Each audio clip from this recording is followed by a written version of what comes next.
വാൽപ്പാറ വാഹനാപകടത്തിൽ മരിച്ചവർക്ക് വിട നൽകാൻ നാട്. 9 പേരുടെയും മൃതദേഹങ്ങൾ പോലീസ് അകമ്പടിയോടെ പ്രത്യേക ആംബുലൻസുകളിൽ നാട്ടിലേക്ക്. പാങ്ങ അമ്പലപ്പറമ്പ് ഹയർ സെക്കൻഡറി സ്കൂളിൽ പൊതുദർശനത്തിനുള്ള ഒരുക്കങ്ങൾ പൂർത്തിയായി. സംസ്കാരം ഉച്ചയോടെ പാങ്ങ LP സ്കൂളിൽ നിന്നുള്ള സംഘം അപകടത്തിൽപ്പെട്ടത് വിനോദയാത്ര കഴിഞ്ഞ് മടങ്ങവേ.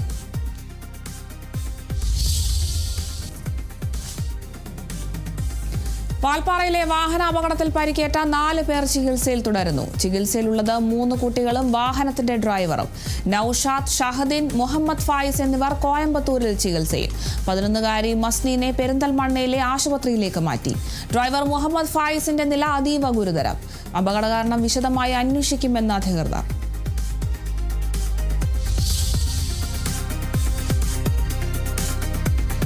അഞ്ചരക്കണ്ടി ദന്തൽ കോളേജ് വിദ്യാർത്ഥി നിതിന്റെ മരണത്തിൽ ആദ്യ അറസ്റ്റ്. നിതിനെ ഭീഷണിപ്പെടുത്തിയ ലോൺ ആപ്പ് സംഘത്തിലെ 3 പേർ പിടിയിൽ.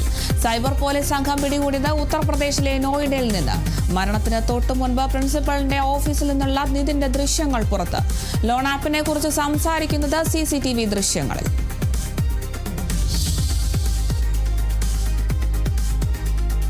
മുഖ്യമന്ത്രി ചർച്ചകളുമായി ബന്ധപ്പെട്ട വിവാദങ്ങൾ തുടരുന്നതിനിടെ കോൺഗ്രസ് നേതാക്കൾ ഡൽഹിയിൽ. കെ സുധാകരൻ ഇന്ന് AICC അധ്യക്ഷൻ മല്ലികാർജ്ജുൻ ഖർഗെയെ കാണും. രമേശ് ചെന്നിത്തല ഡൽഹിയിൽ തന്നെ തുടരുന്നു. നേതൃത്വം വിലക്കിയിട്ട് മുഖ്യമന്ത്രി ചർച്ചകൾ അവസാനിപ്പിക്കാതെ അണികൾ.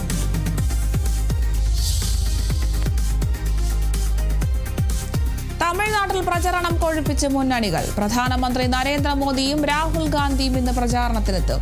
കോയമ്പത്തൂരിൽ മോദി പൊതുസമ്മേളനത്തിൽ പങ്കെടുക്കും. പൊന്നേരിയിലും റാണിപ്പേട്ടിലും തിരുച്ചിയിലും രാഹുൽ ഗാന്ധി പ്രസംഗിക്കും.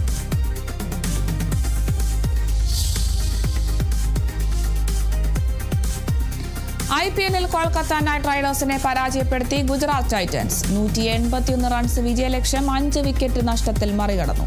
50 പന്തിൽ നിന്ന് 86 റൺസ് എടുത്ത ശുഭ്മാൻ ഗിൽ വിജയശില്പി. കൊൽക്കത്തയിലെ ഭേദപ്പെട്ട റൺസിലെത്തിച്ചത് കാമറൂൺ ഗ്രീൻ.